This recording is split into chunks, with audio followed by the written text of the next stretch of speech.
안녕하세요. 헤라TV입니다. 공유한 고배당 당첨 내역 인증합니다. 함께 하신 분들 모두 축하드립니다. 그럼 오늘 분석 시작해 보겠습니다. 첫 번째 경기 독일 대 퀴라소 분석 시작해 보겠습니다. 독일은 이번 대회에서도 강력한 우승 후보 중 하나로 평가받는다. 특유의 점유율 축구와 강한 전방 압박을 바탕으로 경기 주도권을 장악하는 능력이 뛰어나다. 특히 중원에서의 패스 연결과 하프 스페이스 침투는 현재 세계 최상위권 수준이다. 공격진의 결정력과 이선 자원들의 득점 가담 능력 역시 상당히 위협적이다. 상대가 내려설수록 측면과 중앙을 동시에 활용하는 다양한 공격 루트를 보유하고 있다는 점이 강점이다. 다만 수비 라인을 높게 유지하는 운영 특성상 간헐적인 역습 허용 가능성은 존재하지만 객관적인 전력 차이를 고려하면 크게 흔들릴 가능성은 높지 않다. 퀴라소는 본선 무대 경험이 부족한 팀이지만 조직력과 수비 집중력만큼은 결코 무시할 수 없다. 대부분의 경기를 로우 블록 형태로 운영하며 역습 한 방을 노리는 실리적인 축구를 펼친다.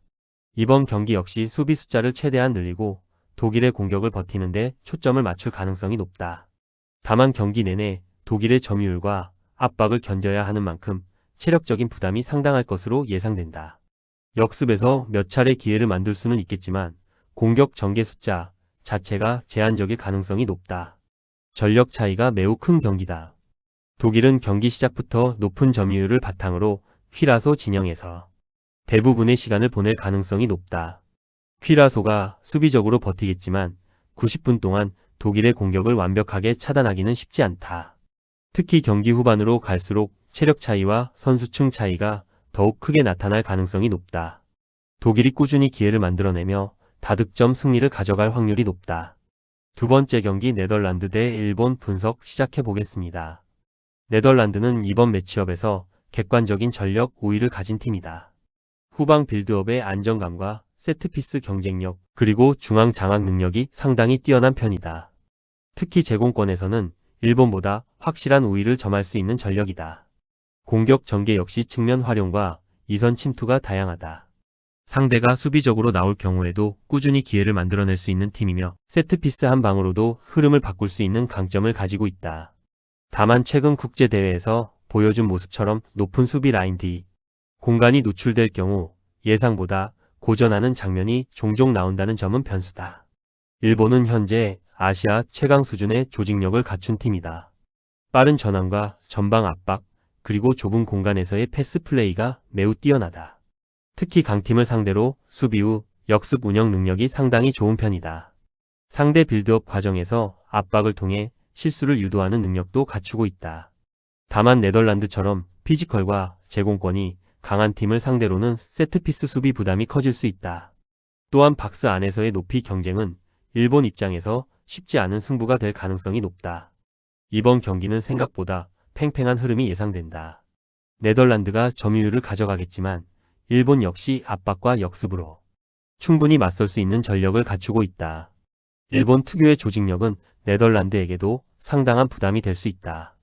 다만 승부처가 될 세트피스와 박스 안 제공권 싸움에서는 네덜란드가 조금 더 우위에 있다. 경기 후반으로 갈수록 체격 조건과 공중볼 경쟁에서 차이가 발생할 가능성이 높다. 꼭 필독해주세요. 스포츠는 많은 정보와 노하우가 필요한 분야입니다. 혼자서 수많은 정보를 찾고 그 정보가 맞는지 판단하는 과정도 매우 중요합니다. 특히 배당 흐름과 변동은 경험과 노하우를 통해 정확하게 읽어내는 것이 필요합니다. 가장 중요한 것은 조합이며 어떻게 조합하느냐에 따라 결과와 당첨금이 크게 달라집니다. 손실을 최소화하면서 접근해야 꾸준하고 재미있게 스포츠를 즐기실 수 있습니다. 구독자분들은 아시겠지만 저는 매일 스포츠 분석을 진행하고 있으며 금전 요구하지 않습니다. 궁금한 점을 물어보는 것은 전혀 부끄러운 일이 아니니 혼자 고민하지 마시고 함께 이야기하며 즐겁게 배팅해 보시기 바랍니다. 세 번째 경기 코트 디부아르 대 에콰도르 분석 시작해 보겠습니다. 코트 디부아르는 아프리카 특유의 강한 피지컬과 폭발적인 스피드를 앞세워 승부를 보는 팀이다. 중원에서의 압박 강도가 높고 공을 탈취한 뒤 빠르게 측면으로 전개하는 역습은 상당한 위력을 지닌다. 특히 세트피스 상황에서의 제공권은 이번 경기 최대 무기다. 수비에서도 힘과 활동량을 바탕으로 상대 공격을 억제할 수 있지만 조직적인 패스 플레이를 구사하는 팀을 상대로는 수비 간격이 벌어지는 장면이 종종 나온다. 이번 경기 역시 강한 압박과 빠른 전환을 통해 에콰도르의 빌드업을 흔드는 것이 핵심 과제가 될 전망이다. 에콰도르는 최근 남미에서도 가장 안정적인 조직력을 보여주는 팀 중 하나다. 수비 조직력이 뛰어나고 공수 전환 속도 역시 상당히 빠르다.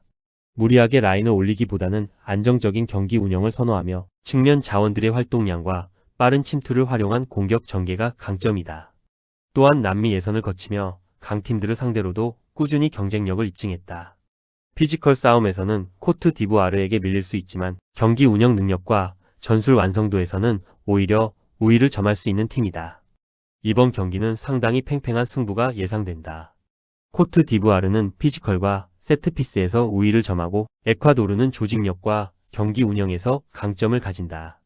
서로 스타일이 상반된 만큼 중원 싸움이 승부를 좌우할 가능성이 높다. 다만 경기 흐름이 길어질수록 수비 밸런스와 전술 완성도에서 앞서는 에콰도르가 조금씩 주도권을 가져갈 가능성이 높다. 코트 디부아르도 위협적인 역습 기회를 만들겠지만 전체적인 안정감에서는 에콰도르가 한 수 위로 평가된다. 네 번째 경기 스웨덴 대 튀니지 분석 시작해보겠습니다. 스웨덴은 전통적으로 피지컬과 제공권을 앞세운 축구의 강점을 가진 팀이다.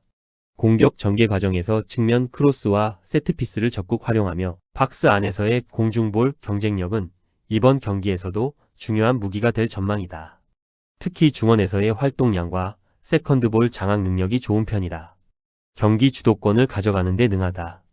튀니지처럼 수비적으로 나오는 팀을 상대로도 꾸준히 압박을 이어가며 기회를 만들어낼 수 있다. 다만 수비 라인을 높게 유지하는 과정에서 역습 대응이 완벽하지 않은 경우가 있고 상대의 빠른 전환 공격에 뒷공간이 노출될 수 있다는 점은 경계해야 한다. 튀니지는 조직적인 수비와 규율 있는 경기 운영이 강점인 팀이다. 수비 블록을 촘촘하게 형성한 뒤 상대 실수를 유도하고 빠른 역습으로 기회를 만드는 스타일이다. 특히 박스 근처 수비 집중력이 높고 쉽게 공간을 허용하지 않는 팀이다. 강팀을 상대로도 버티는 능력이 좋은 편이며 경기 흐름을 지루하게 만들면서 승부를 길게 끌고 가는 데 능하다. 하지만 공격 전개에서는 다소 한계가 있다. 상대가 먼저 득점할 경우 경기 운영이 어려워질 수 있으며 제공권 싸움에서도 스웨덴에게 밀릴 가능성이 있다. 이번 경기는 전형적인 창과 방패의 대결이다. 스웨덴이 점유율을 높게 가져가며 공격적으로 나설 가능성이 높고 튀니지는 수비 블록을 내린 채 역습 기회를 노릴 전망이다. 튀니지의 수비 조직력은 상당히 견고하지만 경기 시간이 흐를수록 세트피스와 공중볼 상황에서 부담이 커질 수 있다. 결국 한 번의 세트피스나 측면 크로스에서 승부가 갈릴 가능성이 높다. 전체적으로 다득점보다는 저득점 양상이 유력해 보인다. 꼭 필독해주세요.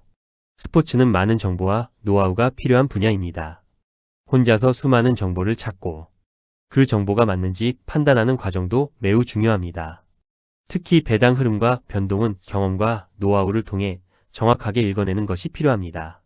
가장 중요한 것은 조합이며 어떻게 조합하느냐에 따라 결과와 당첨금이 크게 달라집니다.